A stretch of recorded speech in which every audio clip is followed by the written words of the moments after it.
Tansin etute maktiar wheatly nisigasun o pasqueak oche. Tawau, welcome to APTN National News. Indigenous Services Canada released the findings of a forensic audit into the Federation of Sovereign Indigenous Nations. Chiefs, band members, and community members gathered in Saskatoon to respond to the millions of dollars flagged as unaccounted for. APTN video journalist Rachel May was at the conference to hear the concerns First Nations in Saskatchewan have regarding the audit.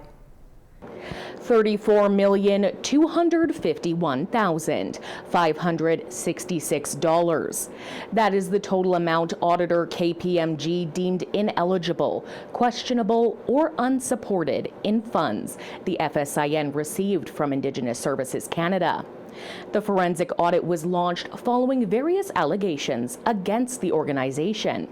It focused on 9 areas: transparency, COVID-19 spending, travel, pay raises for vice chiefs, payment to a former employee, a fleet of vehicles, money paid to specific vendors, administration fees, and the FSIN's new office building. Saskatoon Tribal Chief Mark Arcand says he's been on the FSIN Treasury Board since 2013. He says the Treasury Board members' signatures are not required on all financial documents. Instead, it is the FSIN executives who sign off. The FSIN is incorporated under FSI Inc. They're the ones that got the original draft findings on June 19th. As part of Treasury Board, we are not included. Due to the Convention Act, at the direction of our chiefs in Assembly, we are responsible for all financial matters. But we weren't invited by the chair of the Treasury Board, and that chair is Chief Bobby Cameron. With over $34 million unaccounted for, Arcand is now asking what happens if ISC cuts funding from individual First Nations who are already underfunded. So how are we paying that back? So when you talk about next steps, our rights holders, the chiefs, if this comes to an assembly, how can they make an ethical decision when nobody's telling them what's going on? How are we paying this money back? The FSIN does not have own source revenue. It gets money from the First Nations, 74 First Nations, $2.5 million through the First Nations Trust. That's the only way they got own source revenue. The audit covered the period from April 1st, 2019 to March 31st, 2024. COVID-19 funding was the biggest area of discrepancy. Of the $26 million reviewed, $23.5 million was deemed ineligible, questionable, or unsupported. The next largest area was administration fees, with $10.9 million reviewed and $9.7 million flagged. Chief Kelly Wolf of Muskeg Lake Cree Nation says the fact that this much money went unaccounted for requires immediate attention from both the federal government and law enforcement. How are these audits overlooked? How are these audits not red flagged? Back in our community, we have to sign amending agreements for $1 if there's any discrepancies between our funding agreement between Canada and the nation. Yet the FSIN can get away with all of this. Canada, you need to do better. And at what point do the RCMP get involved? At what point do the RCMP say, we'll take it from here?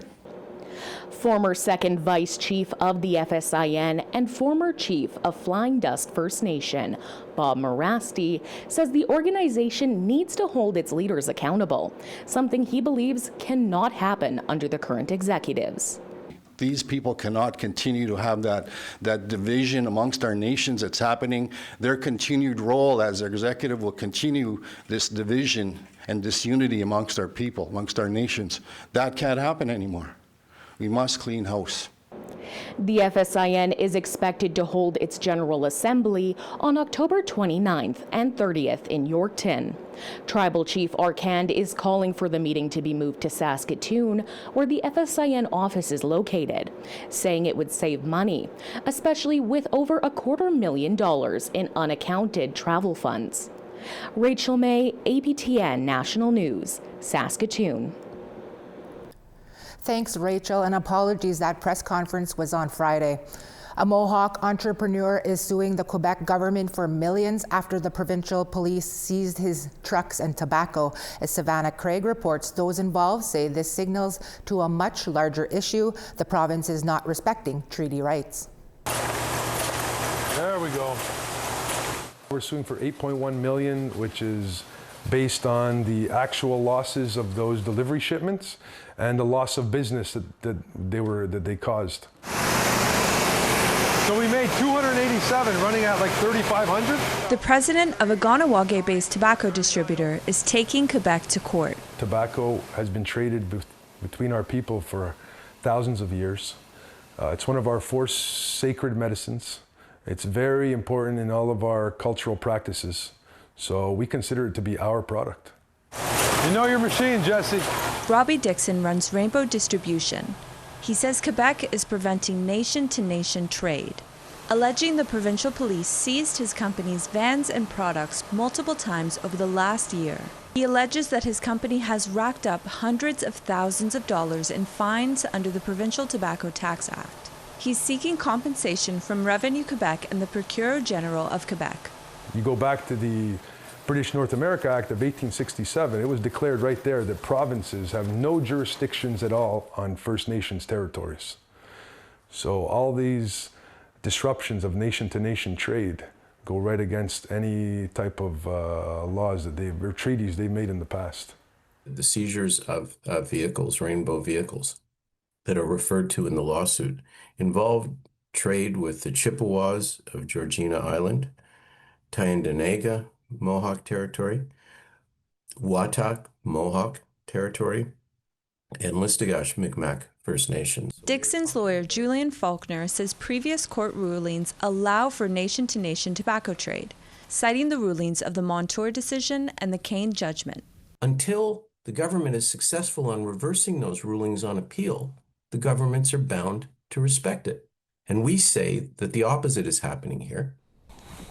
Ganawage Grand Chief Cody Daibo told APTN News the Mohawk Council of Ganawage is still assessing the issue and in talks with Dixon.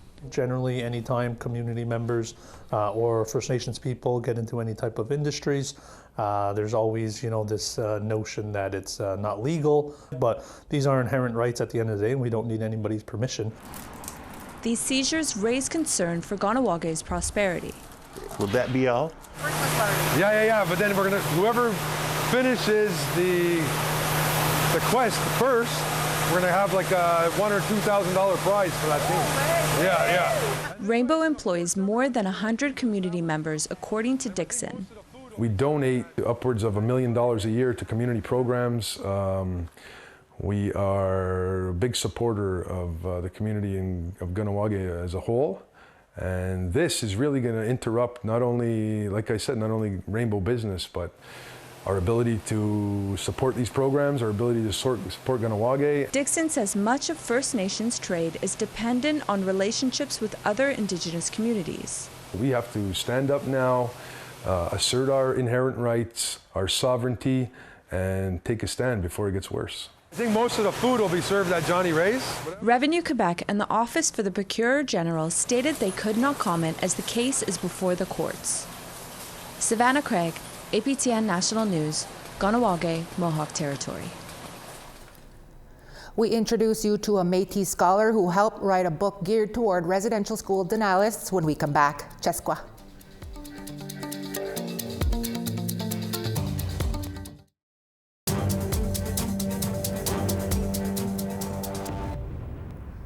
Pitigwe.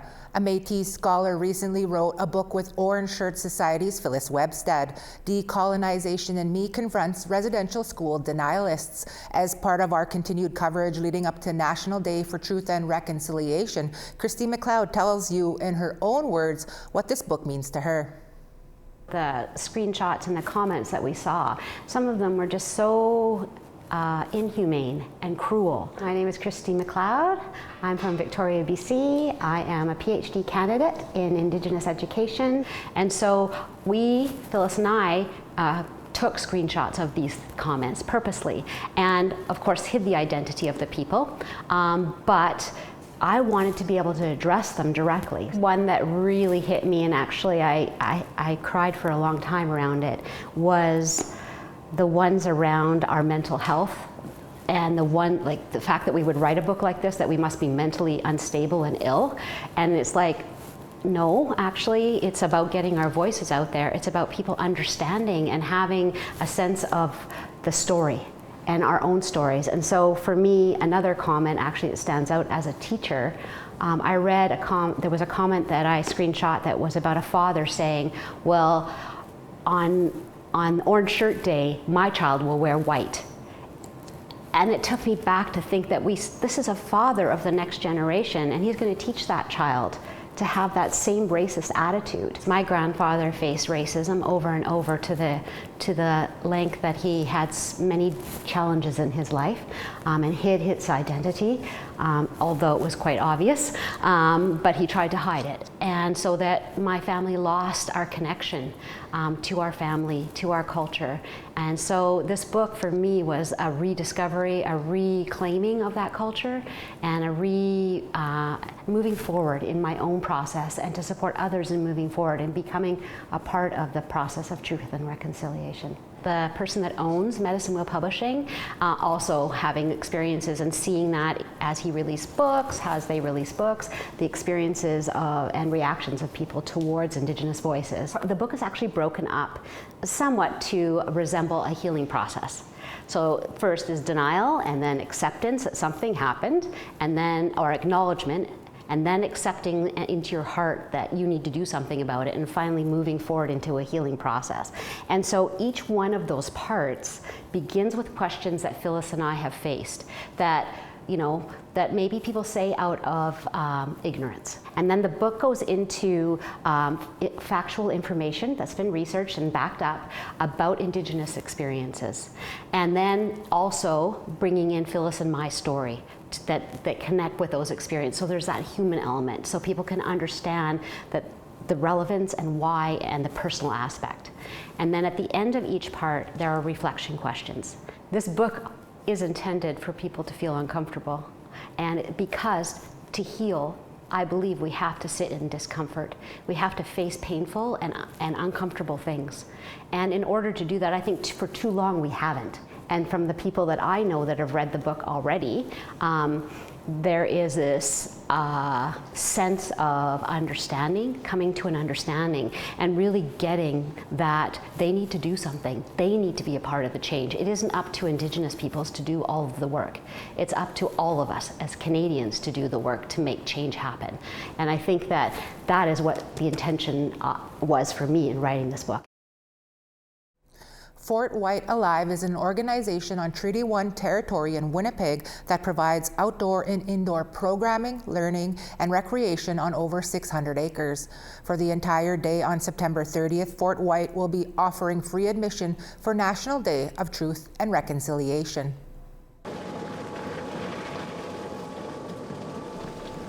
The day begins with a sacred fire. Jason Peranto is a knowledge keeper with Fort Whyte. He says that Winnipeg is where the first sacred fire for National Day for Truth and Reconciliation was lit, and we all have to keep that fire going. Fort Whyte's TRC committee is holding a powwow exhibition, Indigenous games, medicine walks, artists, knowledge keepers, crafts, and space for all to gather and have conversations in nature. A new bus stop has been added outside Fort Whyte's newest building, Buffalo Crossing. Families are invited to tie an orange ribbon, smudge, sit in the gathering circle, learn, and have good conversations. And it's for anyone who wants to come and learn more or wants a space to come and honor the day however works for them. And just having the space at Fort Whyte is just so special because it's all outdoors. Having the opportunity to provide good conversations and clarity for people that might not know about who we are yet, because yeah, it's 2025, but we have a huge gap to fill as far as correct history of Indigenous people. So we try and help use that lens here and provide those opportunities through different engagement sessions. We now want to give you the results of last week's web poll questions. Our first question was, should there be a special charge and sentence for politically motivated crimes? 54% voted yes, 31% noted no, and 15% were unsure. The second question was, are you concerned about your privacy when using TikTok? 27% said yes, 17% said no, and 56% said, I don't use TikTok. And our last question was, what should the government do to crack down on hate crime? 19% said more money towards programs, 11% said more policing, 42% said higher sentences, and 28% were unsure. Thanks to all of those who took the time to vote. You can go to our website, aptnnews.ca/poll, to see this week's new poll questions. We tell you about a coaching firm in Saskatchewan that helps build self-confidence when we come back. Cheskwa.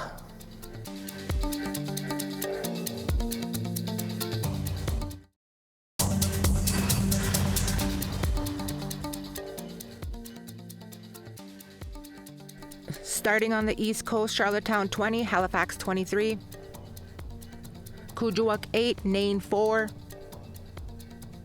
Chibougamau 10, Quebec City 17, North Bay 18, Sault Ste. Marie 16, Big Trout Lake 9, Sioux Lookout 15, Thompson 7, Pucketawagan 13, Barons River 13, Brandon 14,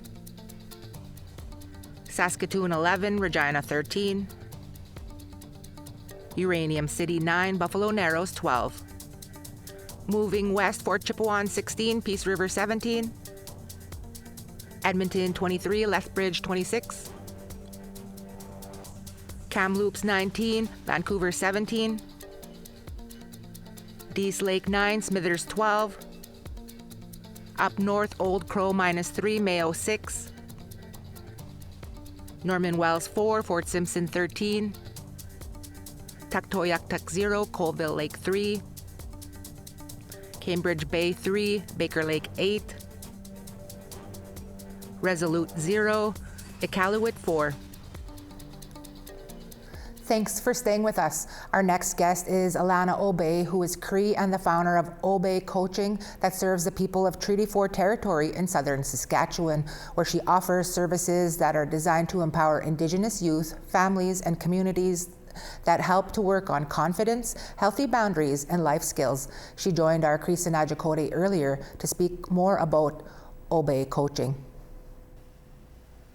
Alana Obey, thank you for speaking with us. Can you tell us about your business, Obey Coaching, and what services it offers to the people of Treaty 4 area in southern Saskatchewan? Hey, Creason, thank you for having me. So Obey Coaching is about prevention and empowerment and helping people find their strength. I do group and one-on-one coaching programs, so I include topics like codependency, healthy boundaries, letting go, grief and loss, and I also include like different coping mechanisms to help youth to work through some of their stuff. My services are designed for Indigenous youth, families, and organizations. So those include those in care, aging out of care, or just anyone that's needing guidance and confidence. So I bring in Indigenous teachings, storytelling. I do use a lot of humor because healing can't always be heavy. And yeah, sometimes people just leave laughing and learning all at the same time. So that's what makes it more fun and engaging.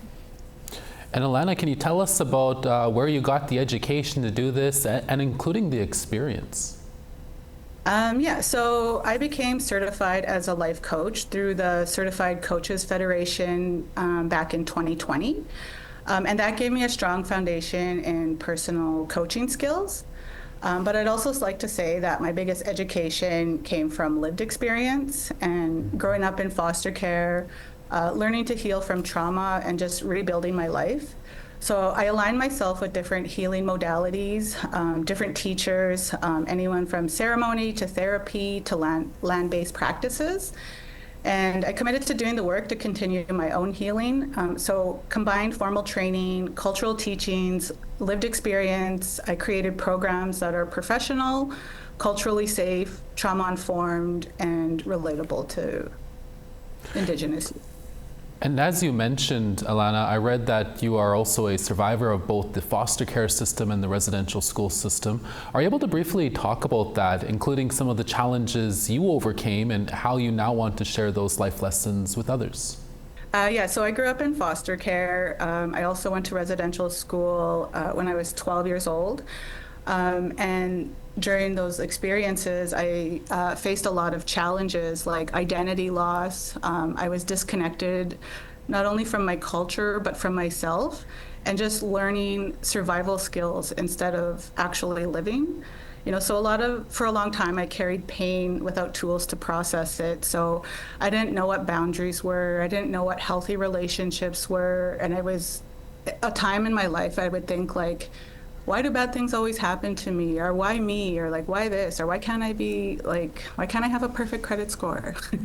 And just like different things like that. So just being like so disconnected. And I was raised on my nation growing up, which I was very fortunate for. So I did have access to cultural ceremonies and things like that, but I was always like very quiet, very shy. I didn't know how to use my voice. I didn't know how to speak up. I didn't know how to be assertive. You know, I just wanted to be small, not be seen, you know, just learning to perform like chores and things for love and affection and things like that. So, so just from that, it was just like, those are some of the things I had to learn to overcome. And over time and like having the right mentors and supports, I was actually able to break through that and just get my life back on track and find purpose and clarity on where I'm going and on my own healing journey and just things like that.